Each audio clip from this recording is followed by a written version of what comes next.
So today we are finally gonna drop the gas tank on this truck, and we're gonna see if we can finally take it off and put the new one back in.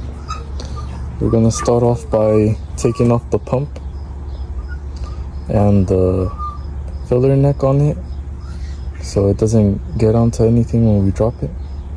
So let's get started with that. So let's get started with the filler neck first. We're gonna remove this clamp right here. It's just a flathead screwdriver. And we're also gonna remove this side too. This is for the air. That's for when you put gas. So let's just loosen them up and pull them out. So when loosened, all we gotta do now is just pull them out and the whole thing just comes off. We could set this aside for now and we can get started. We could disconnect the pump too now. Just push it in, pull the tab out. Pretty simple. And there's a ground. I believe it's a 13 millimeter. It's this one right here. You gotta do it from the underside of it, or else you won't be able to take it off completely. So let's get started with that. So after getting it out, I just used a quarter ratchet with a 13. I did it from the underside, and I just left it on top of here so I don't lose it. And here's the ground cable. Looks pretty good. So now let's get started on getting these hoses out. So let's remove this clamp right there and pull it out. So I got these loosened up already. I painted these two, so I wouldn't get these two confused just in case. And this is a 16 millimeter and this is a 19 millimeter. So now that we got these removed, we can just set these to the side for now. And let's get started on removing the thing holding the fuel pump.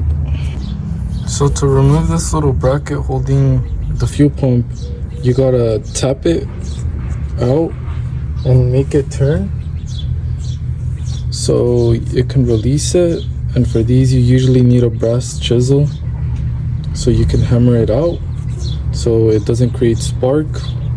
But some people just use regular chisel if they don't have a brass chisel to remove it. But I don't got neither of those two on me right now, so we're just gonna use a screwdriver and hammer it out that way.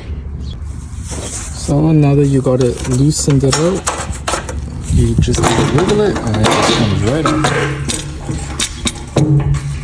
Just be careful with the filter.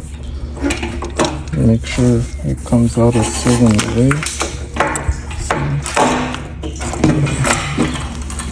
Make sure the filter folds outwards. You don't ruin it. Looks really dirty. I think I might change it. Just pull it to the side so you don't ruin the filter. Yeah, I'm gonna go get a pan so I can put this on there for now. So they're 15 millimeters, both holding the straps, holding it up. But before doing anything, make sure you have something holding it. I have a 2x4 on each jack stand. I have two of them. It shouldn't be heavy because I waited until my tank was really low.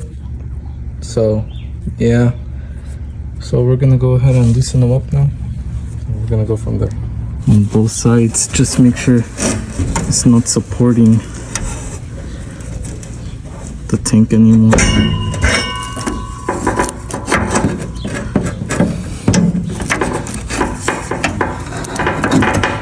So let's see if we could take off the tank now. I'm probably gonna drop one of the floor jacks while lifting it up. It shouldn't be heavy, so let's see. So the pan is finally on the ground now. So I have both jacks off. So what I did is just lifted it up, took off the jack and slowly let it drop down, and did the same thing with the other side so it wouldn't just crash down on the ground so quickly. So now we're gonna see if we can drag it out through right here, because this part of the frame is lifted up. So I'm gonna see if I can do it. I'll probably move the strap out of the way and also that one. So yes, I was actually able to pull it out through this way without it hitting anything, and I'm just pulling it back now. And there we go. It's out of the truck.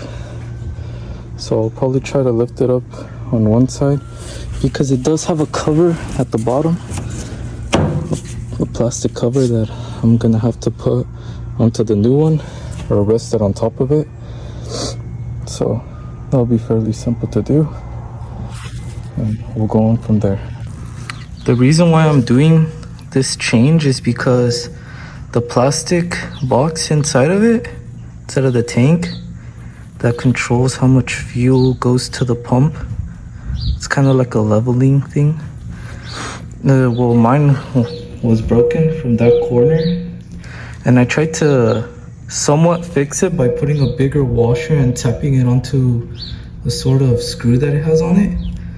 But that only worked for like about a year, and then it started not marking level right, and also it would sometimes cut off the fuel, maybe because it was hitting the pump a lot. So yeah, we're gonna see how the new one is. The new one is made out of metal, this box inside of it, so let's see how good it is, or how long it actually lasts also. The tank doesn't really weigh a lot, maybe because I have a little bit of fuel in it, but I was able just to carry it over and leave that plastic cover there.